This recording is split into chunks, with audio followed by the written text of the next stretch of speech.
Hello friends, हम लोग इस वीडियो के अंतर्गत 10वीं क्लास की एक्सरसाइज 3.3 के प्रश्नों को हल करेंगे, जिसमें पहला सवाल है निम्नलिखित समीकरण युग्मों को प्रतिस्थापन विधि से हल कीजिए। जिसमें समीकरण एक ये है पहला में और समीकरण फिर दो ये है। तो सबसे पहले प्रतिस्थापन विधि में हम क्या करते हैं कि किसी भी समीकरण एक या समीकरण दो, किसी भी समीकरण से x या y के मान को निकालते हैं। तो सबसे पहले हम लिखते हैं समीकरण एक से, अगर आप चाहें तो दो भी ले सकते हैं। तो समीकरण एक से x प्लस y चूँकि 14 है, अर्थात x का मान निकालेंगे तो ये हो जाएगा 14 माइनस y। अब ये x का वैल्यू 14 माइनस जो y आया, इसको हम समीकरण दो में रख देंगे। अगर दो में से अगर लेते हैं तो एक में रख देंगे। तो हमने चूँकि एक से लिया था इसलिए हम समीकरण दो में रखेंगे, अर्थात समीकरण दो में x का मान रखने पर तो x के मान को हम रखेंगे x minus y equal to, चूँकि 4 है समीकरण दो, तो x का वैल्यू कितना है तो 14 माइनस वाई, अर्थात यहाँ हम लिखते हैं 14 माइनस वाई और फिर माइनस वाई इक्वल टू 4। इसके बाद देखते हैं कि चूँकि हम पक्षांतरण करते हैं चौरावर्चर को लेकर, तो ये माइनस वाई और माइनस वाई, अर्थात ये माइनस 2y होगा और ये 4 माइनस 14 होगा, अर्थात ये माइनस 10 होगा। और इस तरीके से y का मान जो होगा वह 10/2 अर्थात कितना होगा 5 हो जाएगा। अब चूँकि x का मान हमें पहले से प्राप्त है तो इसलिए हम यहाँ x बराबर लिख सकते हैं 14 माइनस वाई का मान 5 इक्वल टू 9, अर्थात x और y का मान जो है यहाँ निकल गया। फिर अगले प्रश्न को देखेंगे, जिसमें लिखा हुआ है s minus T equal to 3 और s/3 plus t/2 equal to 6। तो सबसे पहले इसको हम एक समीकरण लेते हैं, इसको दो। समीकरण समीकरण एक से लेकर चलते हैं तो s माइनस टी बराबर 3 हो गया, और अगर s का हम मान निकालेंगे तो s equal to T plus 3 हो जाएगा। अब समीकरण दो में इस s का मान को रखेंगे, अर्थात यहाँ लिखते हैं समीकरण दो में s का मान रखने पर s का मान हम रखते हैं तो हम देखते हैं s का मान कितना है, चूँकि तो s का मान इक्वल टू है t प्लस 3 और यहाँ पर है s/3 प्लस t/2। तो s की जगह पर हम रखते हैं t प्लस 3 और बाई 3 और प्लस t/2 इक्वल टू 6। अब इसको हम हल करते हैं। तो यहाँ सबसे पहले हम इसका एलसीएम लेते हैं 3 और 2 का, तो 6 हो जाता है। तो 3 से अगर डिवाइडेशन करेंगे, 3 से डिवाइडेशन करते हैं तो 2 आता है, अर्थात 2 इंटू टी प्लस 3 और प्लस होता है 6 से डिवाइडेशन, चूँकि 2 से डिवाइडेशन 6 में करते हैं तो ये 3 आता है, अर्थात ये 3t हो गया इक्वल टू 6 हो गया। इसके बाद हम इसको आगे सिंप्लीफाई करते हैं तो ये 2t प्लस 2 को गुना करेंगे तो 6 आएगा, प्लस 3t और बराबर ये क्रॉस गुना हो जाएगा, अर्थात ये 36 हो जाता है। इसके बाद देखते हैं कि 2t और 3t को जोड़ते हैं तो 5t होता है, प्लस 6 इक्वल टू 36 हो जाता है। और फिर इसके बाद 5t को इधर रखते हैं और अचर जो है उसको पक्षांतरण में डालते हैं। तो तो ये 36 माइनस 6 हो जाएगा, अर्थात ये 30 हो जाएगा। और t का यहाँ 5 से चूँकि गुना है तो इधर में 5 से डिवाइडेशन होता है, अर्थात ये 6 हो जाता है। और चूँकि यहाँ पर हम देख रहे हैं कि पहले से ये समीकरण 1 से लेने के बाद s का मान चुकी है, अर्थात यहाँ हम लिख सकते हैं s equal to t plus 3 या इक्वल टू t के चूँकि मान 6 निकल चुका है तो 6 प्लस 3 होता है, अर्थात ये कितना हो गया 9 हो गया। अर्थात s का मान 6 और t का मान 6 और s का माइनस 9 होता है। इसके बाद पहले ही प्रश्न के अंतर्गत क्वेश्चन नंबर 3 को देखते हैं, जिसमें ये क्वेश्चन 1 है और ये क्वेश्चन 2 है। तो सबसे पहले हम फिर यहाँ भी समीकरण से 1 से लेते हैं, अर्थात समीकरण 1 से। तो ये 3x minus y equal to 3 है, अर्थात ये होता है, चूँकि यहाँ पर आसान है y को के वैल्यू को प्राप्त करना, या 3x है तो चूँकि यहाँ 9x है ही, तो 3 से अगर ये 3x में 3 से अगर मल्टीप्लाई करते हैं तो 9x हो जाता है, अर्थात सिर्फ हम 3x का यहाँ से मान ले लेते हैं। तो ये 3 और ये माइनस है चूँकि, तो ये प्लस हो जाता है। इसके बाद समीकरण 2 में 3x का मान रखा जाता है। 3x का मान रखने पर तो इसमें मान रखते हैं तो देखते हैं, चूँकि ये 3 में गुना करेंगे तो ये 9x बन जाएगा, अर्थात ये 3 हो जाता है। और x का चूँकि मान 3x का मान 3 प्लस y है और माइनस 3y इक्वल टू 9 है। यहाँ से इसको हम हल करते हैं, देखते हैं ये 3 9 हो गया और प्लस 3y में गुना किए 3y minus 3y equal to 9। यहाँ देखते हैं कि ये कांस्टेंट 9 इक्वल टू 9 होता है, अर्थात ये जो इसका जो मान होगा वह जो है अपरिमित हो सकता है, अर्थात x का कोई भी मान और x और y का कोई भी मान जो है इक्वलिटी में आ सकता है, अर्थात इसका हल जो है, इसका हल हम लिख सकते हैं हल अपरिमित होगा। फिर इसके बाद अगले प्रश्न को देखते हैं, जिसमें सवाल नंबर 1 है, decimal 2x plus decimal 3y equal to 1 decimal 3 और decimal 4x plus decimal 5 equal to decimal 2.5। ये समीकरण 2 है। तो हम सबसे पहले समीकरण, चूँकि यहाँ भी 1 से लेते हैं, समीकरण 1 से लेते हैं, तो decimal 2x plus decimal 3y equal to 1 decimal 3।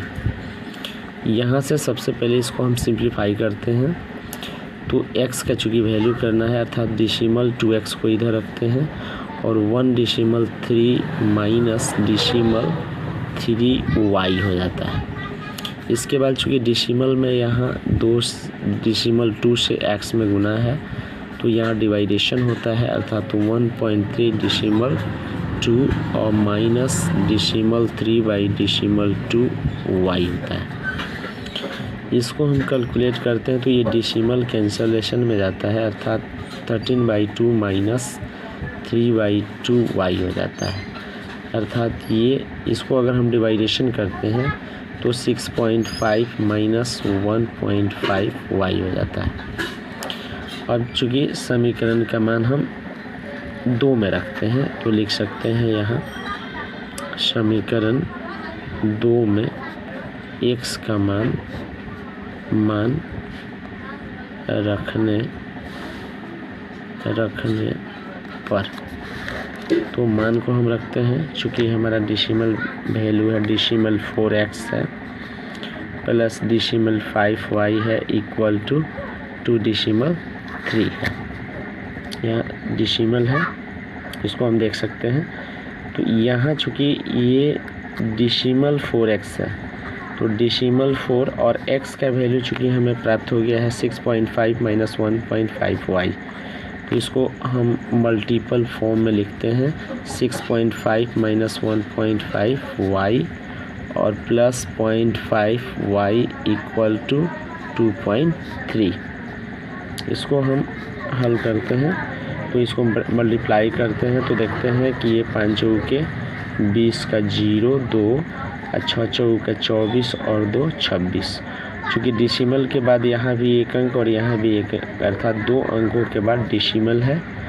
और फिर इसको गुना करते हैं तो ये आता है, यहाँ पर आपको 60 प्राप्त होता है और यहाँ भी 2 अंकों के बाद डिसिमल है, अर्थात ये डिसिमल 60y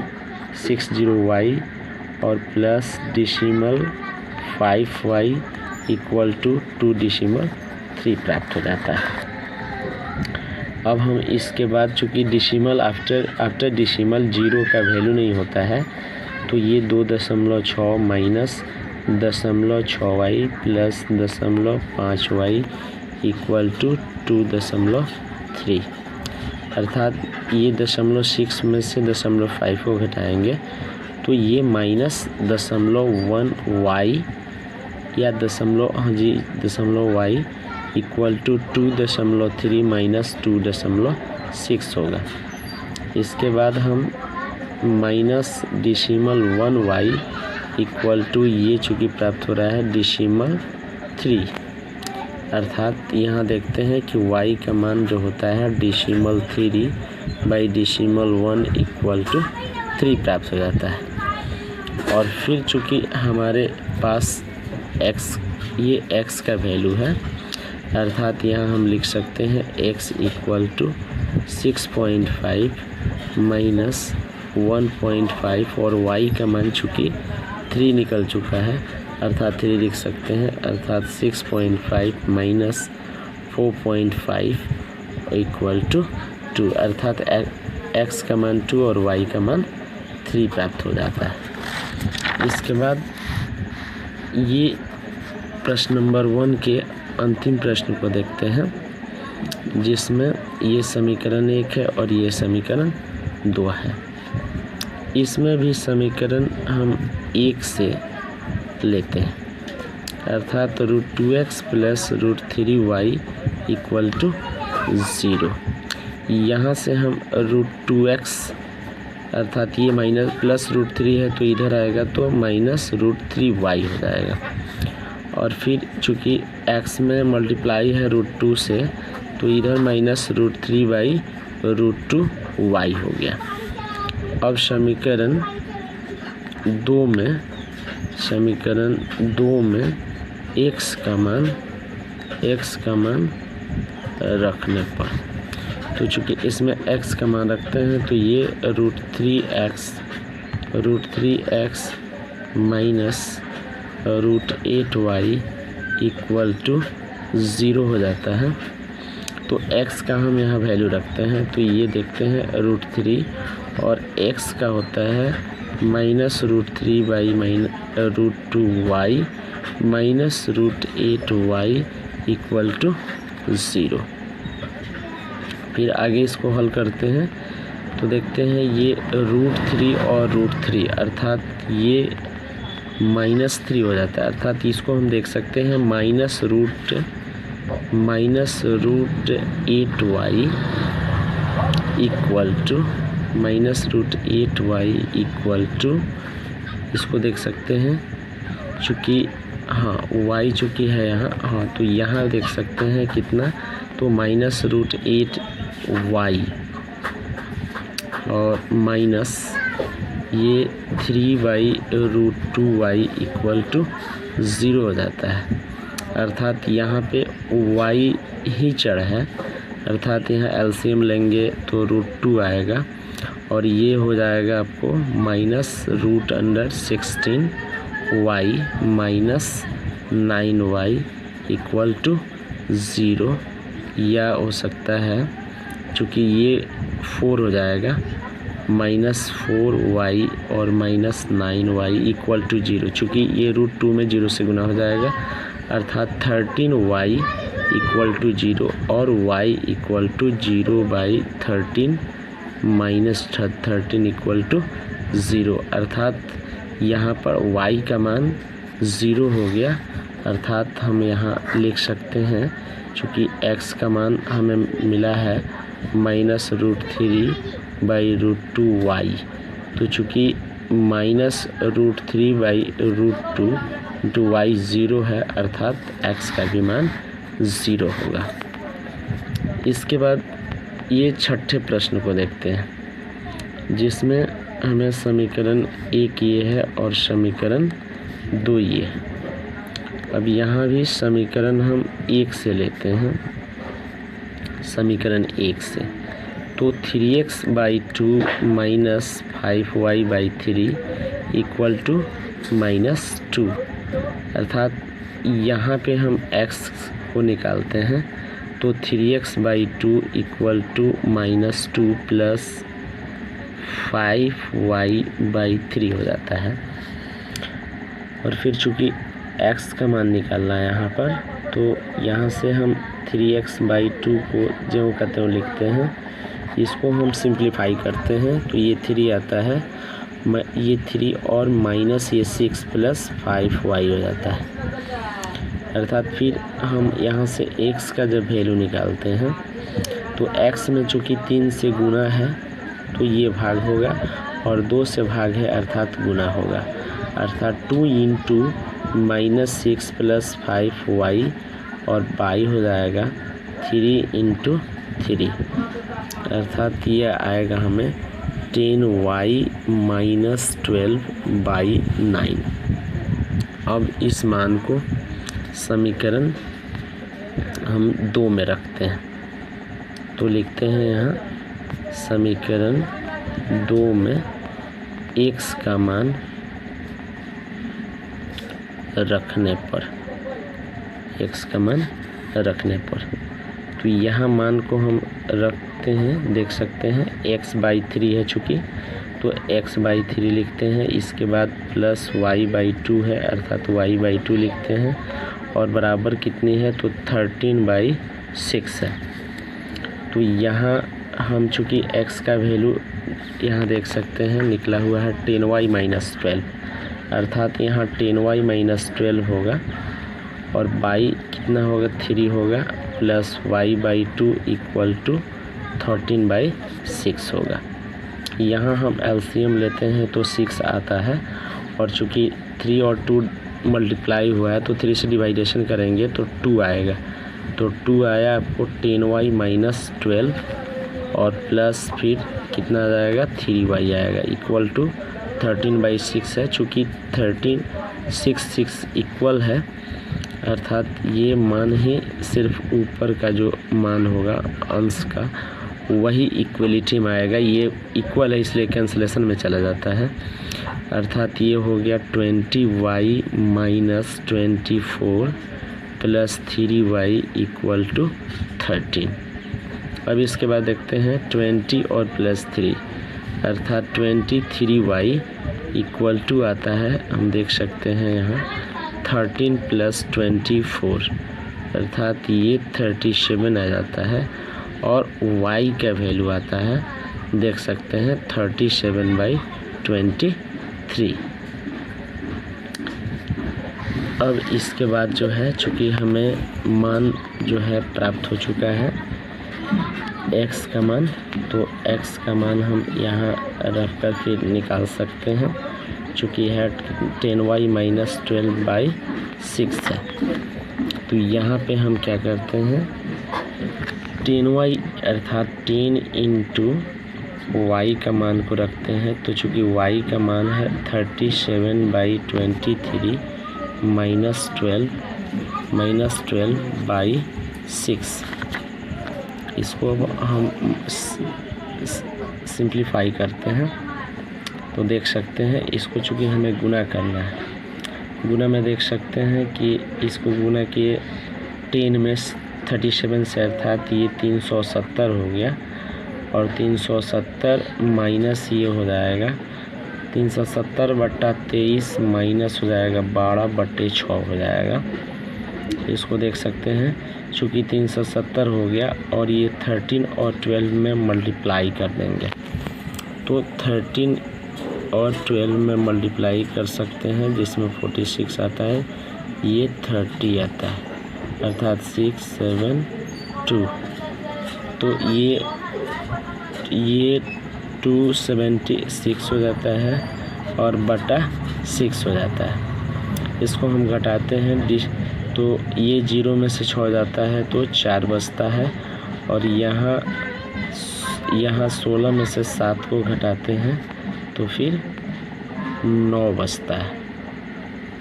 देख सकते हैं, चूँकि यहाँ 16 0 में से 6 को घटाते हैं तो ये 4 आ गया, और यहाँ 7 आया चूँकि, तो ये 6 हो गया। तो ये 6 में से 7 नहीं जाएगा, तो यहाँ से जब दहाई लेंगे तो ये हो जाएगा हमें, तो ये 16 में से 7 गया 9 और बट्टा 6 हो जाएगा, अर्थात इसको हम कैंसिलेशन कर सकते हैं। ये 47 और बाई 3 आएगा, अर्थात ये 47/3 आंसर हो गया। अब इसके बाद जो है क्वेश्चन नंबर 2 को देखते हैं। क्वेश्चन नंबर 2 में लिखा हुआ है 2x + 3y = 11 और 2x - 4y = -24। तो कहता है कि इसको हल कीजिए और इससे m का मान ज्ञात कीजिए, जहाँ पर y = mx + 3 है, अर्थात यहाँ भी हमें x और y का मान निकालना है। तो हम इसको सर्वप्रथम विलोपन विधि से इसको हम निकाल सकते हैं आसानी से। तो चूँकि यहाँ 2x और 2x इक्वल है, अर्थात अगर इक्वल होता है तो उस परिस्थिति में अगर समान चिन्ह, अर्थात इसके आगे प्लस और इसके भी आगे प्लस है, तो हम इसको सर्वप्रथम क्या करते हैं कि घटाने पर लिखते हैं। घटाने पर घटाएंगे तो ये साइन बदलेगा, और ये माइनस है तो प्लस हो गया, और ये माइनस है तो प्लस हो जाएगा, ये कैंसिल हो गया।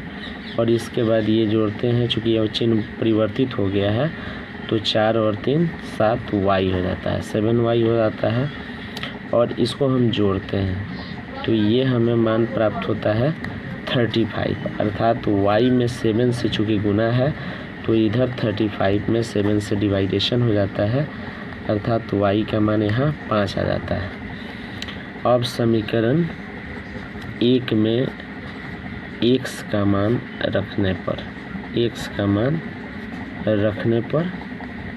तो यहाँ पर हम x का मान रखते हैं। तो चूँकि यहाँ पर दिया हुआ है 2x + 3y = 11, और x का चूँकि मान हमें नहीं, y का मान चूँकि प्राप्त हुआ है, अर्थात 2x और 3y का मतलब 5 यहाँ दिया हुआ है = 11 है, अर्थात यहाँ 2x = 11 - 15 आता है, अर्थात ये 2x = -4 लिखा जा सकता है, और x = -4/2 अर्थात -2 हो जाता है।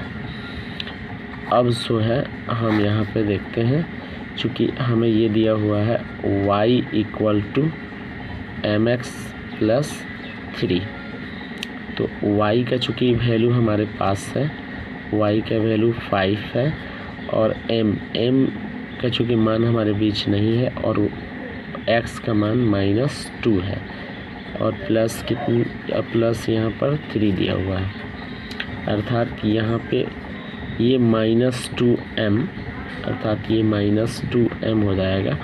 और ये अचर को अचर की तरफ पक्षांतरण करते हैं तो 5 - 3 हो जाता है, अर्थात ये कितना होगा 2 हो जाएगा। अब यहाँ से m का मान निकालते हैं, तो यहाँ पर 2 है और यहाँ -2 है, इसको कैंसिलेशन करते हैं तो -1 प्राप्त होता है। इस तरह m का मान -1 हो जाता है। Thank you. इसके बाद के प्रश्नों को हम लोग अगले वीडियो में देखेंगे।